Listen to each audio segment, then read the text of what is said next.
Hello dear students, welcome to all on my YouTube channel of physics classes for BSc part third year. Previous class में हमने पढ़ा था ठोस अवस्था भौतिकी में कौन कौन से कंटेंट्स हैं, किस किस कंटेंट्स की हम स्टडी करेंगे। तो सबसे पहले हम लेते हैं ठोसों का स्ट्रक्चर, ठोसों की संरचना कैसे होती है। हम सबको पता है कि ठोस परमाणु को बनाने के लिए, ठोसों को बनाने के लिए परमाणु अणु मूलकों की आवश्यकता होती है। यानी ठोस जो हैं वो परमाणुओं से मिलकर के बनते हैं, अणुओं से मिलकर के बनते हैं। और जब परमाणुओं को पास में लाया जाता है, परमाणुओं से अणु बनते हैं, अणुओं से ठोस बनते हैं, तो जब परमाणुओं को पास में लाया जाता है तो परमाणुओं के बीच में बंध बनते हैं और उन बंधों की कुछ बंधन ऊर्जा होगी। अतः ठोसों की बाइंडिंग कैसे होती है, उनके बीच में बॉन्ड्स कैसे होते हैं, और उसके लिए जो एनर्जी है वो कहलाती है बंधन ऊर्जा। यानी कि ठोसों में परमाणुओं को बांधने के लिए जो ऊर्जा है वह कहलाती है बंधन ऊर्जा या संसंजक कोहेसिव एनर्जी। तो कोहेसिव एनर्जी की यदि डेफिनेशन देखें तो वह है किसी क्रिस्टल को, किसी ठोस को उसके घटक परमाणुओं में पृथक करने के लिए आवश्यक ऊर्जा प्रति परमाणु या उसके घटक परमाणुओं को नज़दीक लाने में उत्सर्जित ऊर्जा, प्रति परमाणु ऊर्जा को बंधन ऊर्जा या कोहेसिव एनर्जी कहते हैं। यानी ठोस के जो घटक अवयव है उसको तोड़ने में जो आवश्यक ऊर्जा है या फिर उन घटक परमाणुओं को पास ला करके ठोस बनाने में जो उत्सर्जित ऊर्जा प्रति परमाणु है उसको हम बंधन ऊर्जा या संसंजक कोहेसिव एनर्जी कहते हैं। अब ठोसों में ये बंधन ऊर्जा है ये उसके बंधन के प्रकार पर निर्भर करेगी। तो ठोसों में मूलतः जो बंध पाए जाते हैं वह 5 तरह के होते हैं। पहला है आयनिक बॉन्ड, आयनिक बंध। दूसरा है सहसंयोजी बंध, कोवेलेंट बॉन्ड। तीसरा धात्विक बंध, मेटेलिक बॉन्ड। और चौथा है वंडरवॉल बॉन्ड, वंडरवॉल बंध। और पांचवा हाइड्रोजन बंध, हाइड्रोजन बॉन्ड। तो ये 5 तरह के बंध मूलतः किसी ठोस में पाए जाते हैं। अब इन ठोसों में यदि हम देखें तो आयनिक बॉन्ड कैसे बनता है। जैसे कि आयनिक बॉन्ड के नाम से ही पता लग रहा है कि आयंस के बीच में बनने वाला बंध आयनिक बॉन्ड होता है। अब आयंस कौन सा, पॉजिटिव आयन और नेगेटिव आयन मिलकर के बनता है आयनिक बॉन्ड। दूसरा है हमारे पास में सहसंयोजी बंध, कोवेलेंट बॉन्ड। यानी कि जो एक एटम है, एक परमाणु है, उसके संयोजी इलेक्ट्रॉनों के बीच में, यानी संयोजी इलेक्ट्रॉन मतलब जो बाहरी कक्षा में इलेक्ट्रॉन हैं, सबसे बाहरी कक्षा में इलेक्ट्रॉन वो संयोजी इलेक्ट्रॉन, उन संयोजी इलेक्ट्रॉनों के बीच में बनने वाला बंध जो है वो सहसंयोजी बंध कहलाता है। धातुओं के बीच में बनने वाला बंध मेटेलिक बॉन्ड कहलाता है। और गैस के अणुओं के बीच में जो बंध बनता है उनको हम कहते हैं वंडरवॉल बॉन्ड। और हाइड्रोजन परमाणुओं के बीच में बनने वाला बंध हाइड्रोजन बॉन्ड कहलाता है। अब सबसे पहले हम स्टडी करते हैं आयनिक बंध। आयनिक बंध से जो परमाणु नज़दीक आकर के जो ठोस बनाते हैं उनको क्या कहते हैं, आयनिक क्रिस्टल।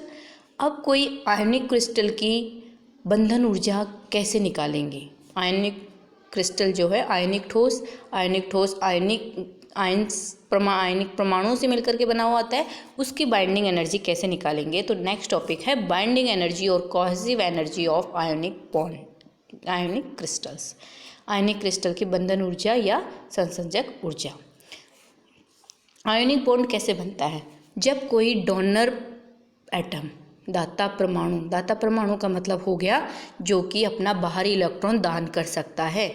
जब कोई दाता दाता परमाणु किसी ग्राही परमाणु में एक्सेप्टर एटम, एक्सेप्टर जो कि इलेक्ट्रॉन को एक्सेप्ट कर सकता है।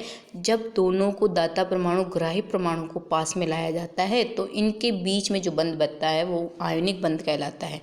और ये कैसे होता है? दाता परमाणु क्या करता है, बाहर एक इलेक्ट्रॉन देगा यानी संयोजी इलेक्ट्रॉन देख करके धनात्मक आयन में परिवर्तित हो जाता है, और ग्राही परमाणु इस संयोजी इलेक्ट्रॉन को लेकर के ऋणात्मक आयन में परिवर्तित हो जाती हैं। और इन आयनों के मध्य जो बंध है वो आकर्षण प्रकृति का होगा, पॉजिटिव और नेगेटिव के बीच में आकर्षण बल बनता है, आकर्षण प्रकृति का बल होता है। और इस बंध को हम कहेंगे आयनिक बंध। ठीक, तो आयनिक क्रिस्टल की जो कोहेसिव एनर्जी है वो प्रति आयन युग्म है वो इक्वेशन के द्वारा दी जाती है, EC बराबर EA plus EI plus EL। यानी कि किसी आयनिक क्रिस्टल को बनाने के लिए सबसे पहले हमें दो आयन चाहिए। दो आयन बनाने के लिए पहले एक परमाणु है, परमाणु से जब कोई इलेक्ट्रॉन देगा तो वो पॉजिटिव आयन बन जाएगा, और जब कोई इलेक्ट्रॉन लेगा तो वो नेगेटिव आयन बन जाएगा। तो यहाँ पर EA जो है वो electron affinity of negative ion, यानी कि इलेक्ट्रॉन बंधुता है ऋणात्मक आयन की, यानी कि उस इलेक्ट्रॉन ग्रहण करने वाले परमाणु कितनी ऊर्जा लेगा, इलेक्ट्रॉन ग्रहण करके वो कितनी ऊर्जा को उत्सर्जित करेगा, वो इलेक्ट्रॉन एफिनिटी हो गई। फिर आता है EI ionisation energy of positive ion, यानी धनात्मक आयन की आयनन ऊर्जा। धनात्मक आयन की आयनन ऊर्जा जो है वह संयोजी इलेक्ट्रॉन को आयन से बाहर निकालने के लिए आवश्यक ऊर्जा।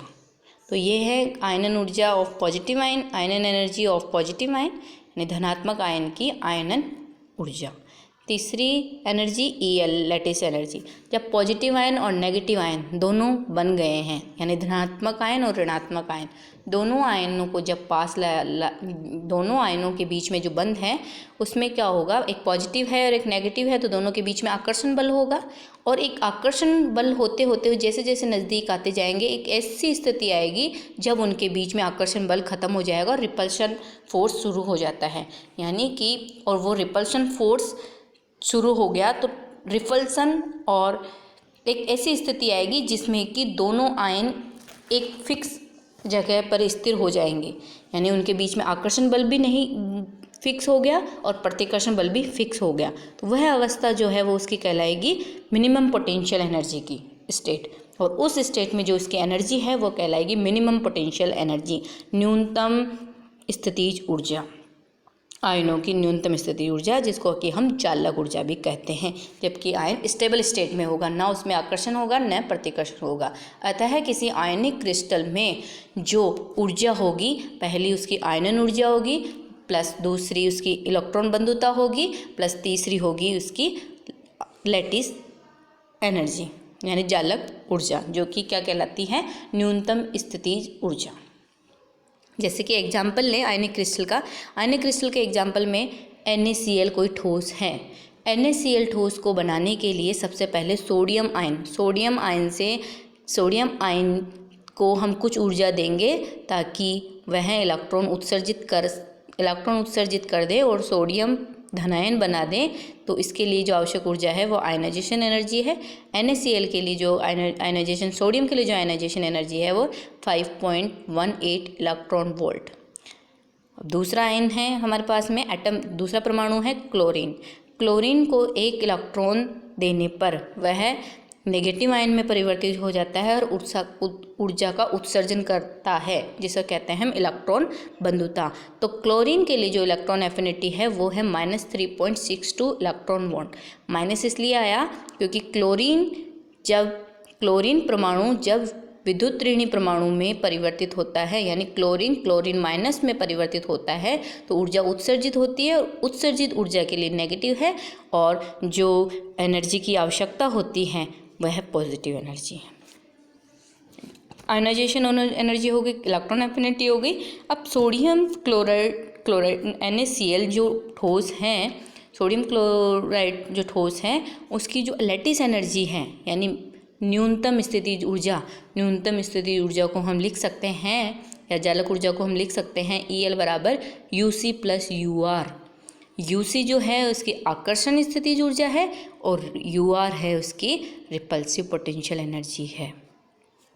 यानी आकर्षण स्थितिज ऊर्जा और प्रतिकर्षण स्थितिज ऊर्जा, इन दोनों से मिलकर के उसकी न्यूनतम स्थितिज ऊर्जा बनेगी, जिस पर कि दोनों जो आयन है वो दोनों कांस्टेंट इस पोजीशन पे आ जाएंगे। इसके बाद न आकर्षण लगेगा न प्रतिकर्षण लगेगा। तो हम सोडियम क्लोराइड आयन की हम क्या निकालना चाह रहे हैं, संसंजक ऊर्जा यानी कोहेसिव एनर्जी निकालना चाह रहे हैं, EC निकालना चाह रहे हैं। अब EC निकालने के लिए सबसे पहले हमने देख लिया इसकी ionisation energy 5.18 electron volt fix होती है, क्लोरीन की -3.6 इलेक्ट्रॉन वोल्ट। अब हमें निकालना है सिर्फ लैटिस एनर्जी। लैटिस एनर्जी जो है वो अट्रैक्टिव पोटेंशियल एनर्जी और रिपल्सिव पोटेंशियल एनर्जी दोनों के योग से मिलेगी। तो सबसे पहले हम देखते हैं आकर्षण स्थिति ऊर्जा क्या रहेगी NaCl क्रिस्टल के लिए। NaCl क्रिस्टल में मान लेते हैं सोडियम प्लस जो है उसको रेफरेंस पॉइंट मान लेते हैं। जब NaCl का जो स्ट्रक्चर देखते हैं तो उस स्ट्रक्चर में सोडियम आयन 6 क्लोराइड आयन से घिरा हुआ रहता है। तो सोडियम को यदि हम रेफरेंस पॉइंट माने और इससे 6 क्लोराइड आयन घिरे हुए हैं, जो कि इन दोनों के बीच में जो दूरी है वो A है, और यही सोडियम आयन दूसरे 12 सोडियम आयनों से घिरा रहेगा, और फिर ये 8 क्लोराइड आयन से फिर नेक्स्ट सोडियम 6 आयनों से, और सोडियम जो 12 एटम हैं, इस 12 आयन हैं, इस सोडियम से जो सोडियम की आयन की जो दूरी है वो है A√2। सोडियम की पहले क्लोरीन से है A डिस्टेंस, फिर सोडियम से डिस्टेंस है A√2, फिर सोडियम की क्लोरीन से जो डिस्टेंस है वो A√3, फिर सोडियम से डिस्टेंस है A√4। इस तरह से ये कंटिन्यूएशन में इसका स्ट्रक्चर चलता रहता है NaCl का। अब चूंकि सोडियम पॉजिटिव आयन है और क्लोरीन नेगेटिव आयन है, तो पॉजिटिव और नेगेटिव के बीच कूलाम के अनुसार एक बल लगता है जिसे कूलाम लॉ कहते हैं, जो कि आकर्षण प्रकृति का होता है। यदि दोनों आयनों की प्रकृति समान है तो ये जो बल है कूलाम लॉ है वो होता है, क्या होता है, K Q1 K है बोल्ट्जमान कांस्टेंट, Q1 पहले आयन का चार्ज, Q2 है दूसरे आयन का चार्ज, और R है उनके बीच की दूरी। तो हम यदि सोडियम को रेफरेंस पॉइंट मान करके माने तो सोडियम से जो 6 क्लोरीन आयन घिरे हुए हैं उनके दोनों के बीच में जो कूलाम एनर्जी है वो आ जाएगी क्योंकि सोडियम प्लस है, क्लोरीन माइनस है, नेगेटिव है, क्लोरीन नेगेटिव है, दोनों के बीच में अट्रैक्टिव फोर्स लगेगा, क्योंकि जो नेचर है इनके बीच में प्लस और माइनस है, अतः इनका कूलाम जो फोर्स होगा वो आकर्षण प्रकृति का होगा और वो नेगेटिव होता है आकर्षण प्रकृति का। तो -K क्लोरीन सोडियम का इलेक्ट्रॉन का चार्ज E, क्लोरीन के इलेक्ट्रॉन का चार्ज E, और इनके बीच की दूरी है A और 6 एटम है, इसलिए पहली जो टर्म आ जाएगी वो -KE6/A। अब जो सोडियम है वो दूसरे 12 सोडियमों से घिरा हुआ है, और 12 सोडियम में से जो इसकी डिस्टेंस है वो A√2 है। अतः सेकंड टर्म, क्योंकि सोडियम और सोडियम सेम प्रकृति के हैं, इसलिए इनके बीच में जो बल लगेगा या पोटेंशियल एनर्जी होगी वो पॉजिटिव प्रकार की होगी, इनका जो नेचर है वो पॉजिटिव होगा। तो जो K Q1 Q2/R ये पॉजिटिव होगा, तो -KE माइनस हो गया, माइनस प्लस 12/A√2। ये 12 सोडियम आयनों के कारण सोडियम आयन पर कूलाम एनर्जी है। इसी तरह से नेक्स्ट है 8 chloride ion. 8 chloride ion A√2 distance पर है, जिसके के कारण सोडियम पर जो कूलाम एनर्जी है वो है +(KE²8/A√3). इसी तरह नेक्स्ट जो 6 सोडियम आयन है उनके कारण जो एनर्जी है वो है KE²6/A√4। तो इसको इक्वेशन के इस कूलाम एनर्जी जो है वो ये इक्वेशन हो जाएगी, और इसको यदि हम A कॉमन ले लें नीचे से इंटर एटॉमिक डिस्टेंस, तो -KE²/A, और ब्रैकेट में ये जो है ये नंबर्स बच जाएंगे। ये जो नंबर्स हैं इनको कैलकुलेट करने पर हमारे पास में एक कांस्टेंट आता है जो कि है अल्फ़ा, और यह है अल्फ़ा कांस्टेंट, और K है हमारे पास में बोल्ट्जमान कांस्टेंट। बोल्ट्जमान कांस्टेंट का मान होता है 9 × 10⁹ न्यूटन × मीटर स्क्वायर पर कूलाम स्क्वायर। ये बोल्ट्जमान कांस्टेंट है। अब इसी तरह से जैसे कि हमने सोडियम को रेफरेंस मान करके करा, सोडियम को रेफरेंस माना और इस सोडियम पर अदर परमाणुओं के कारण कितना बल लग रहा है, तो उस बल के कारण कितनी एनर्जी आई वो हमने निकाला माइनस अल्फा ke²/a। इसी तरह से क्लोरीन आयन पर दूसरे परमाणुओं के कारण जो कूलाम एनर्जी होगी वो भी कितनी होती है, माइनस अल्फा ke²/a। तो सोडियम आयन को रेफरेंस मान करके एनर्जी जो आई है वो माइनस ke²/a और इसी तरह से क्लोरीन आयन पर माइनस अल्फा ke²/a। यदि हम मानते हैं कि Na और Cl, NaCl जो एक मोल NaCl है, उस एक मोल NaCl ठोस में n अणु होते हैं, n अणु हैं, n/2 तो हैं इसके क्लोरीन के और n/2 अणु हैं सोडियम के, तो टोटल जो अणु है वो n अणु हो गए, n अणु हो गए तो एक मोल NaCl की कुल आकर्षण स्थितिज ऊर्जा, यानी Na और Cl में जो कुल आकर्षण स्थितिज ऊर्जा है एक मोल NaCl में हो जाएगी UC बराबर माइनस अल्फा ke²/a। तो minus alpha ke²/a NaCl crystal में आकर्षण स्थितिज ऊर्जा है। अब सोडियम और क्लोरीन आयन आकर्षण, ये देखा गया कि सोडियम और क्लोरीन आयन, जब सोडियम NaCl की जब स्ट्रक्चर देखा गया तो उसमें देखा गया Na और Cl एक डिस्टेंस पर हैं। यदि इनके बीच में आकर्षण बल ही लगता रहता तो ये आपस में एक दूसरे में Na और Cl मिल जाते और कोलैप्स हो जाते एक दूसरे में, लेकिन ऐसा नहीं होता, एक डिस्टेंस पर है। इसका मतलब Na सोडियम और क्लोरीन में एक रिपल्सन फोर्स भी लगता है। रिपल्सिव फोर्स के कारण इसकी जो ऊर्जा है वो रिपल्सिव पोटेंशियल एनर्जी होगी, प्रतिकर्षी स्थितिज ऊर्जा होती है। आकर्षण के साथ साथ NaCl में प्रतिकर्षण स्थितिज ऊर्जा भी होगी। अब प्रतिकर्षण स्थितिज ऊर्जा में पहले हम ये देखें कि जो प्रतिकर्षी स्थितिज ऊर्जा है, फर्स्ट केस हम लेते हैं। यदि प्रतिकर्षी स्थितिज ऊर्जा शॉर्ट रेंज है, यानी उनके बीच में जो प्रतिकर्षी बल लग रहा है वो लघुपरास का है, और लघुपरास के बल के लिए प्रतिकर्षी स्थितिज ऊर्जा को हम लिख सकते हैं UR बराबर B/Rn, जहाँ पर B और N है वो कांस्टेंट्स हैं, R है आयंस के बीच की दूरी, और इन B और N को अज्ञात नियतांक हैं। इन नियतांकों का मान निकाल करके हम इस इक्वेशन में रख दें, UR बराबर B की मान रख दें, N का मान रख दें, तो हमारे पास में प्रतिकर्षी स्थितिज ऊर्जा की जो वैल्यू है वो आ जाएगी। इसलिए हमें कैलकुलेट करना है B और N की वैल्यू। तो UR बराबर B/R⁴n। तो ये तो हो गई एक मॉलिक्यूल के लिए। यदि किसी एक मोल NaCl में n अणु होते हैं, n अणुओं के लिए जो रिपल्सिव पोटेंशियल एनर्जी हो जाएगी वो UR बराबर B⁴n। तो ये टोटल रिपल्सिव पोटेंशियल एनर्जी, ये total attractive potential energy UC, ये दोनों मिलकर के इस NaCl क्रिस्टल की जालक ऊर्जा होती है।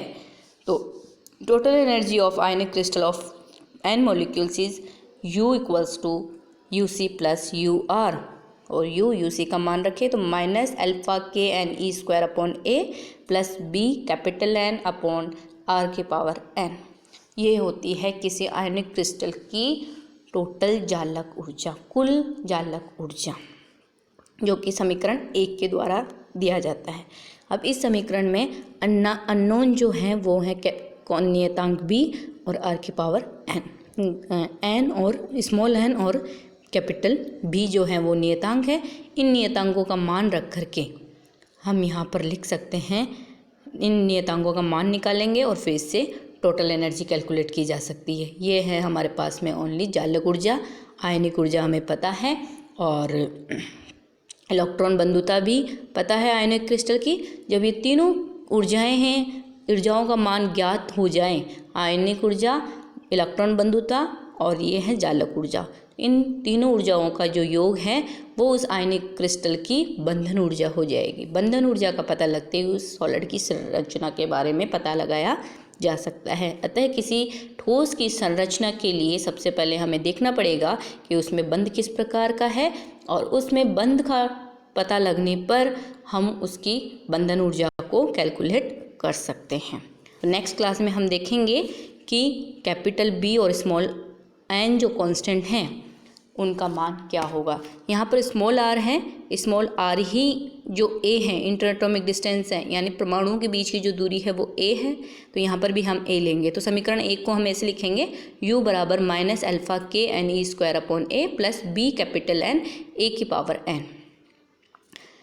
ओके, आज की क्लास के लिए बस इतनी। नेक्स्ट क्लास में हम देखेंगे आगे के स्टेप्स। थैंक्स।